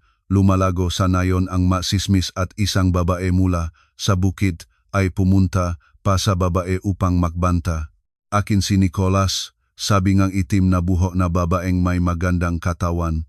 "Sa palagay mo ba, darating ka mula sa iyong lungsod at maari mong agawin ang aming mga lalaki ngunit hindi?"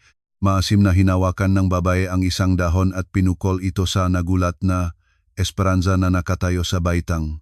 Nang pumunta si Nicolas sa susunod na pagkakataon, ikinwento niya ang tungkol sa tagahanga. "Natakot ba kayo?" Ngumisi ang lalaki ngunit mukhang may pagkakatuturin ang kanyang tanong. "Hindi pa ako natakot sa mga babaeng galing sa probinsya. Mas matinding mabanta ang naranasan ko, malalaking corporate men sa suwet ang nagbabantang magsasaka noong nagtatrabaho pa ko." Ngumisi si Nicolas at tumahimik. "Mayroong kang tamang punto. Sana mag-transition na tayo sa halos maggatanda tayo." Sumang-ayon si Nicolas sa suhestyon ng babae at bumalik sa kanyang sabaw. Ngumisi si Esperanza para sa unang pagkakataon nakakita siya na lalaking ayaw pang magsalita. Isang araw ay naglakad si Esperanza sa paligid ng nayon, matagal na hindi lumabas si Nicolas at pakiramdam niya ay nagasawa na ito sa kanya. Nais niyang lumabas para makahanap ng ibang bagay na pagtutuon ng isip. Kahit saan sa kaibuturan ng kanyang puso, umaasa siyang masalubong sa daan si Nicolas sa alam niya ay hindi alam kung bakit. Ngunit ang tanging nakita niya sa nayon ay mga lalaking nagtatatakbo ng paparito at parun. May pinag-usapan silang ganito-ganito. Lumapit si Esperanza kay Manang Feling na lumabas ng tindahan at may pag-alala sa mukha habang nakatingin sa malayo. "Manang Feling, anong nangyari?" Inilagay ng babae ang palat sa mukha. "Ay, ang bukit ni Nicolas nakakaroon ng problema ron. May mali daw. Hindi akong pamilyar sa mga detalye. Ang aming mga lalaki ay nagtatakbo-takbo at ang mga kababayan natin ay nag-aalala. Kung mawawalan ng trabaho, saan pa mahahanap dito sa nayon? Ay, malaki na problema iyan." Si Nicolas ay palaging nakipaglaban at nakatagos ngunit ngayon ay talagang may hindi tama. Kumunot ang no ni Esperanza at tumingin sa malayo. "Hindi niyo ba alam kung nasaan ang bukit ni Nicolas?"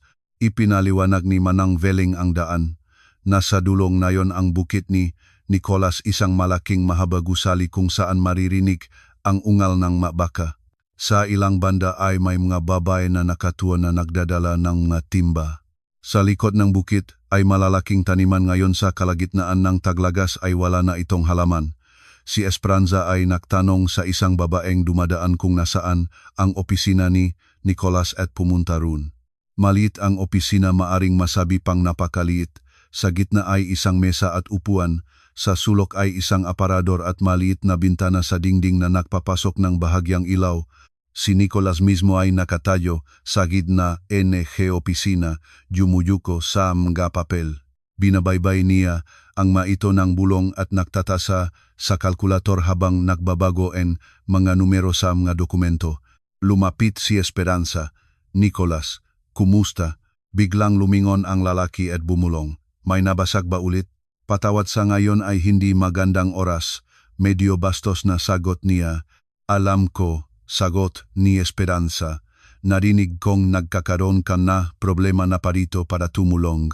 Okay ang mga papel, kaya ko ito. Medyo matigal na sagot na lalaki. Lumapit si Esperanza at halos isinantabi si Nicolas habang kinukuha ang mga papel. Malakas na huminga ang lalaki. Umalis ka, kung hindi ay puwersahin kitang lumabas. Itinangkay ni Esperanza ang kamay at pinagmasdan ang papel. Isang tingin lamang, ngunit nakita na niya ang napakalaking halaga at hindi proporsyonal na mga gastos na para sa isang maliit na lugar na ito ay hindi naman kailangan. Mayroon ka bang accountant o financial specialist? Isa akong magsasaka na nagtatrabaho ng mag-isa, paulit-ulit na sagot ni Nicolas. Nakita ko kung paano mo ito ginagawa, napakataas na mga gastos na wala namang saysay. Kailangan mong isang dalubhasa. At saan ko siya makukuha? Mapungay na tanong ni Nicolas. Malawak na ngumiti si Esperanza at itinuro ang sarili. Ekonomista ang kurso ko. Bukod doon, ilang taon akong nagtrabaho sa isang kumpanya kung saan ang kita at gastos ay mas malaki pa kaysa sa iyo. Umaling si Nicolas at pagod na umupo sa upuan, iniwan si Esperanza sa mga papel. Gabi na nang lumabas si Nicolas at si Esperanza mula sa kanyang opisina. Walang tao sa bukit na ilipat ng mamanggagawa, ang lahat at naksara na. Sigurado ka bang kung alisin ang mga gastos na ito, hindi mababago ang anumang bagay? Bakit kailangan ang mga refrigerated containers at 3 beses na paghahatid ng gatas sa isang araw? Isang beses lang hahatakin nila ito at may tatago ang lahat sa refrigerator. Walang dahilan para patakbuhin ang mga sasakyan at gumastos ng malaking halaga para doon. Ganun rin ang maraming gastos, hindi mabuti ang mga estimate. Nagulat na kinisap-kilap ni Nicolas ang kanyang ulo. Sundalo ako noon, malayo sa mga estimate at accounting. Nais lamang tuparin ng aking ama ang kanyang pangarap na magkaroon ng malaking bukit at mga palayan, ngunit pinakpasya kong isabuhay ang kanyang pangarap kahit huli na. Huli na matay na ba siya? Salamat sa Diyos, buhay pa siya, ngunit nakasakit ng malubha at kailangan namin siyang ilagay sa isang espesyal na institusyon. Kung hindi ko siya maasikaso ng mag-isa, kaya kailangan kong itayo mula sa wala ang bukid. Maaway na tumingin si Esperanza kay Nicolas habang naglalakad sa makitid na daanan sa labas. Malamig ang gabi at may hangin, ngunit pakiramdam niya na hindi na ito maaring maging mas maganda, napakatahimik at payapa. Ano naman ang kwentong stroke? Biglang tanong ni Nicolas. Natigilan si Esperanza. Una ay nais niyang magbiro, ngunit naalala na niya ang pangako na kwentuhan ito. Malakas na bumulong siya at nagsimulang ikwento ang lahat. Pagkatapos ay kinwento niya ang tungkol sa plano. Noon ko pa naisip ang planong iyon. Tinulungan ako ni Tatiana na hanap niya ang doktor na nagpayag laban sa maliit na bayad, na sabihin na nagkaroon akong stroke at malapit na akong mamatay. Mabilis silang naniniwala, para bang inaabangan nila ito. Nakakamanghang 3 linggo na nakatira kasama ang asawa at biyenan. Pagkatapos noon, pinawi nito ang kahit anong kahabagan o simpatiya na natitira pa sa akin. Naging malimutan at walang nagmamalasakit sa akin. At nang dalhin niya ako dito, nalaman kong tapos na ang lahat.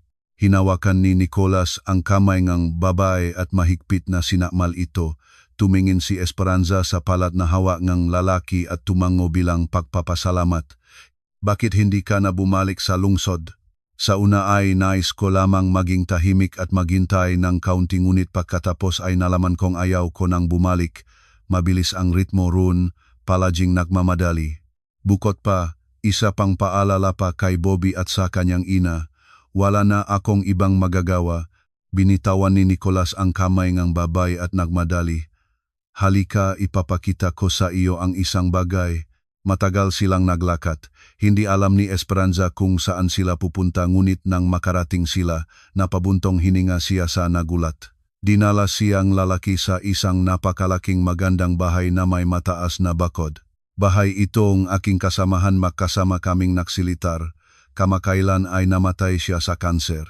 Ngayon ay ibinebenta na ang bahay ngunit gusto itong bilhin ng taong bubuwag at magtatayo rito ng isang uringang pabrika o hindi ko na alam. Naintindihan mo ba na kung bibilhin mo ang bahay na ito ay walang pabalik na daan? Ayaw ko nang bumalik sa lungsod. Sana yon ay masyadong mabilis at walang pasensya ako. Sa lungsod ay masyadong mabagal. Ganun ang paradox. Dito ay makakamit ko ang isang bagay, dun ay wala.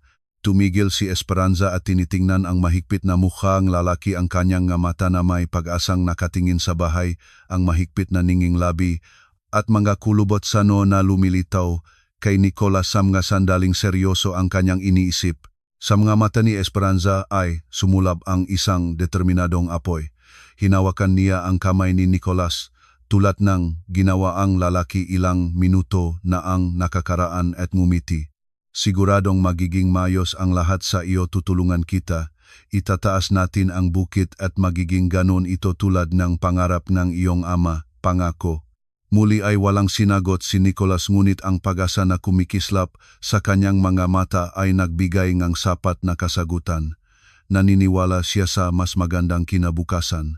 Nagsimulang magtulungan si Nicolas at Esperanza. Tinutulungan niya ang lalaki na itaas ang bukit. Lumihang bagong kondisyon ng trabaho, nakbili silang bagong hayop at kagamitan. Ang kita ay nagsimulang lumabas, hindi lamang sa papel, talagang nagalak ang lalaki. Ilang beses ay nagbibigay pa ng bulaklak bilang pagpapasalamat at bumalik ang ugali ng pagkumpuni ng bahay. Halos araw-araw na pumupunta si Nicolas ng maaga at naghahanda si Esperanza ng almusal. Naging ritual na iyon nila. Ilang linggo pagkatapos ng paglalakad, dumating si Tatiana sa babae at nagdala ng mga dokumento. Sigurado ka ba?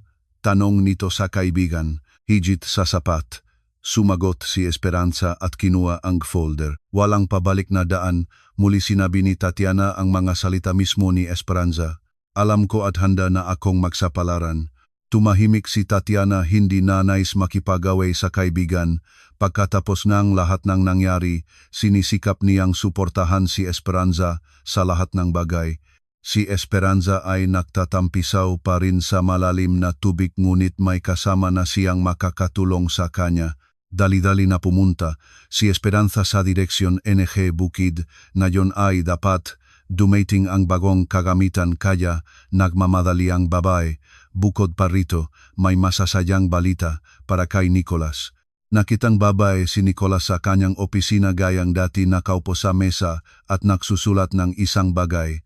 Nang makita ang babae, ngumiti siya at nagliwanag. Maaga ka, sabi niya habang inilalabas ang upuan para kay Esperanza. Umupo ang babae sa mesa at inilapag ang mga papel. Basahin. Kinuha ni Nicolas ang folder at dahan-dahang binasa ang mga pahina. Sa bawat pahina, mas at mas pinalawa ang kanyang mga mata. Tinitignan siya ni Esperanza ng may nakatagong takot at inaabangan ang reaksyon. Isinara ni Nicolas ang folder at inilapag sa mesa. Ibinaba niya ang mamata sa babae. Ano ang ginawa mo? Mapangos na tanong niya. Binili mo ang bahay. Tumango si Esperanza at mabagal na bumangon sa upuan. Nakatayo siya ng eksakto sa harap ng lalaki, itinaas ang ulo at diretso sa mata ang tumingin. Ayaw mong gibayin ito. Bahay iyong kasamahan at nangako akong magiging maayos ang lahat. Napakaraming pera iyon, bumulong si Nicolas.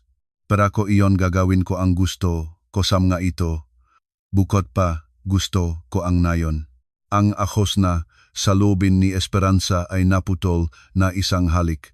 Ganon mo nakukuha ang bahay. Ngumisi si Esperanza nang lumayo si Nicolas. Ganon ka ba nag-isip sa akin? Mapangos na tanong niya. Hindi, bumulong ang babae. Binili ko ang bahay na ito para sa atin kung gusto mong maging tayo. Sa palagay ko ay nahulog na rin ako. Muli siyang hinalikan ng lalaki. Ako rin, sagot niya at malambot na niyakap si Esperanza. Sa kasalukuyan, nakaupo si Bobby sa harap ng asawa at hindi mapaniniwala ang kanyang ulo ay mapagpaniwala sa salaysay. Ang kanyang kamay ay nakalaylay sa tuhod at ang mga mata ay nakatutok sa harapan, hindi nagsisikap na makita ang anumang bagay kundi hindi lang makapaikot ng ulo sa gulat. Ibig sabihin, lahat ito ay ginawa mo para subukin ako. Si Esperanza ay malungkot na tumingin sa kanya at uminom ng taa. Kumatok sa pinto, pumasok si Tatiana na nakasuot ng isang asul na fitting dress. Direkta niyang tiningnan si Bobby at ngumisi. Nagkwento ka na ba sa kanyang lahat? Sayang hindi ko nakita ang kanyang mukha, medyo natagalan. Nalaman mo ba ang lahat? Ang doktor ko iyon na binayaran ko para sa diagnos, tugon ni Tatiana. Akala mo ba na kaya niyang gawin ito nang mag-isa si Esperanza? Lubos mo siyang minahal. Ngunit sinibak mo ang kanyang puso nang pasyang itapon siya tulad ng basura. Pinisil ni Bobby ang kanyang labi. Sita, mahal kita. Sita, anong nangyari kay Lilibet? Hindi ka na gusto o hindi siya naghihintay na buksan mo ang iyong negosyo at baburan siya ng regalo? Bumukas ang bibig ni Bobby para sumagot, ngunit naksara ito sa huling sandali. Naiintindihan na walang saysay ang pagpapaliwanag. Ngunit paano mo kami napaglaruan? Tanong niya. Ang aking ina ay lubos na nalungkot nang malaman na nakasakit ka. Nagpalitan ng tingin si Tatiana at si Esperanza at natawa sila. Si Natividad. Una sa lahat ay siya ang tumakbo at sumigaw. Sa galak na may nakasakit na si Esperanza at malapit na itong mamatay, inabangan niya ang mana namin ng higit pa sa iyo. Inusisa ni Bobby ang loop ng bahay at pagkatapos ay malawak ng ngumiti. Nabili mo ba at kinita ito sa loop ng aming pag-aasawa? Si Tatiana ay nanguyo ngang ulo habang naiintindihan kung saan ang nais ipahayak ng asawa ang kaibigan. Nais niyang sumagot, ngunit muling nagsalita si Bobby, at dahil nakuha ito sa loop ng pag-aasawa, ang kalahating ari-arian ay akin, tama ba? Abogado si Tatiana. Kilala niya ng husto ang batas at kung paano nagtatapos ang ganitong sitwasyon. Tumayo si Esperanza mula sa silya at mapagalab na tumingin sa asawa, gustong sabihin ang lahat ng iniisip niya.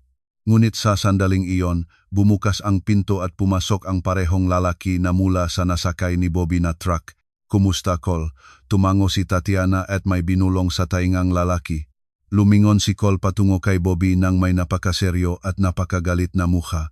Para bang halos imposible na mapigilan ang lalaki habang palaking-palaki ang ginagawa niyang banta patungo sa lalaki. Lumunok si Bobby sa takot at nagsimulang lumayo, naghahanap ng labasan. Kung magpapasya kang manakot kay Esperanza, gagawin ko ang iyong buhay na paraiso sa lupa, marahas na sabi ni Nicolas habang hinablot si Bobby sa kwelyo at itinangis palabas ng silid. Narinig ni Tatiana at Esperanza ang paglalago sa nebinto. Mabilis na lumakad palayo si Bobby mula sa bahay. Bakit mo siya pinayagan?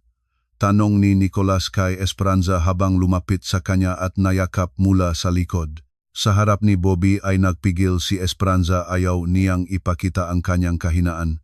Ngunit alam ngang lahat sa silid kung gaano kahirap para sa kanya ang naranasan. Nakatayo ang babae na dukot ang ulo at pinipigilan ang maluha. Kailangan ko siyang sabihan ng lahat, sabi nga ba eh.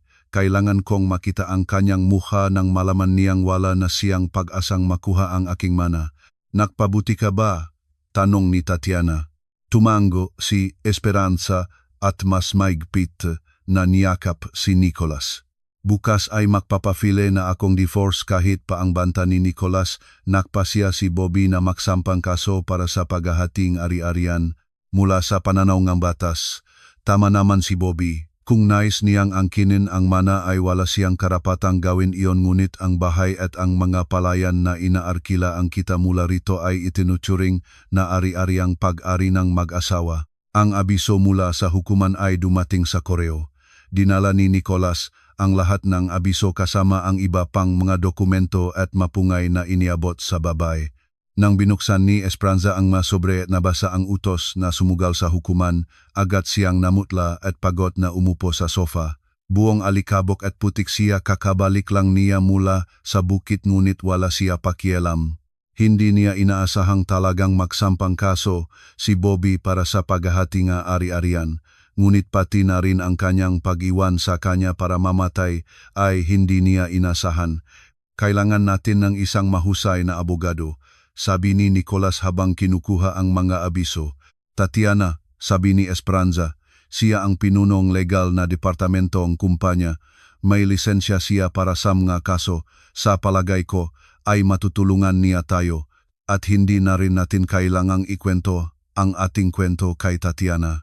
Umupo si Nicolas sa tabing baba nung sinubukan kong tumingin sa banyo pagkatapos ng iyong.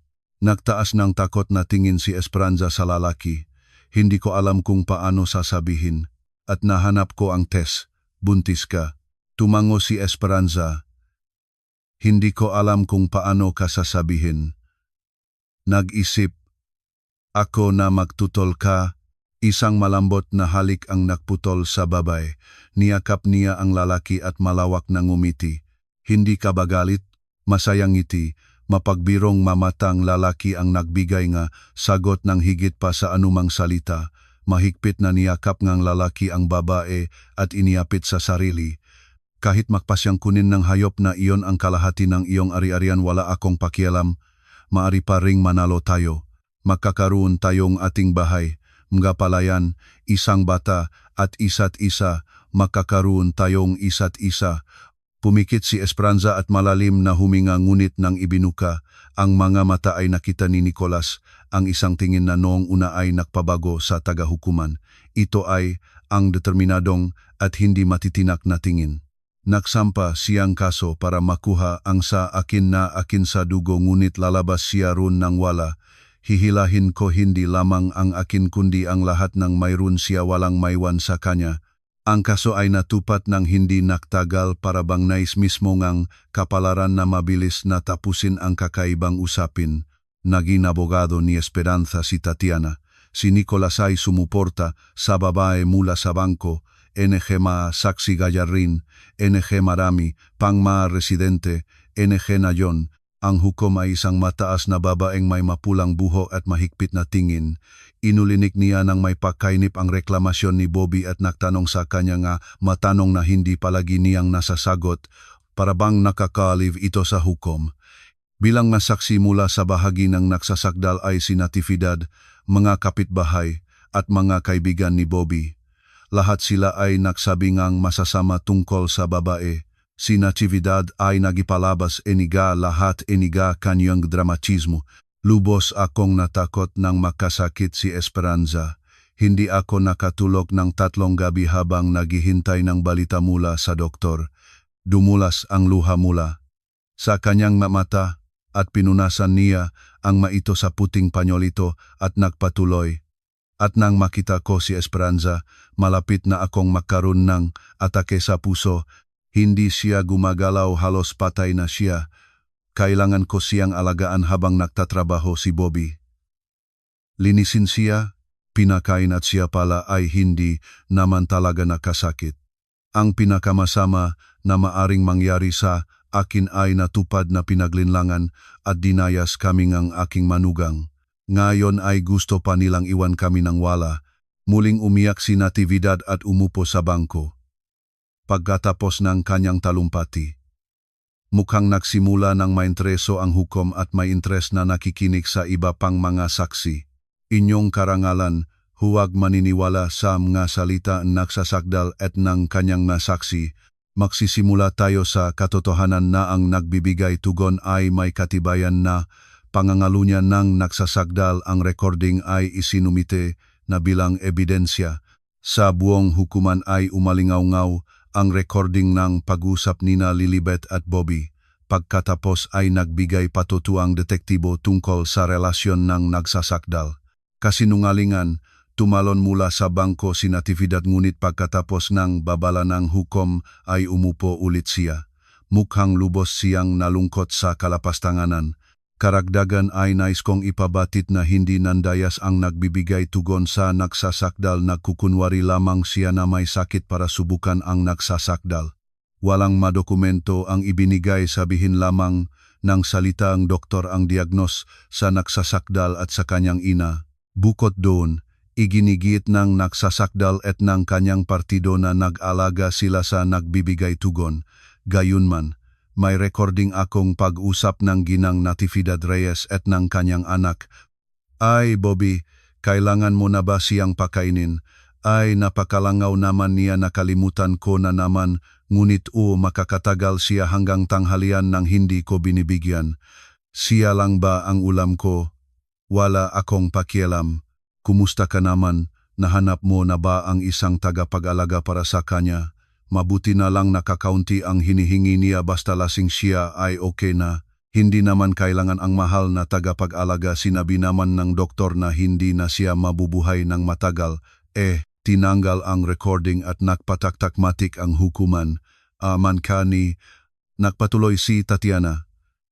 Karagdagan, naksampa ang nagsasakdal ngang kahilingan para sa paghahatingang sumusunod na ari-arian. Tirahan sa Barangay Sinagdala, Purok 3, numero 8, Calle Rosal, at kita mula sa mga palayan ng kumpanyang Gintong Bukit na tunay na biniling ng nagbibigay tugon. Ngunit ang ari-ariang ito ay nailipat na sa ganap na pagmamayaring Ginoong Nicolas Bailon ng isang linggo bago isampa ang kaso.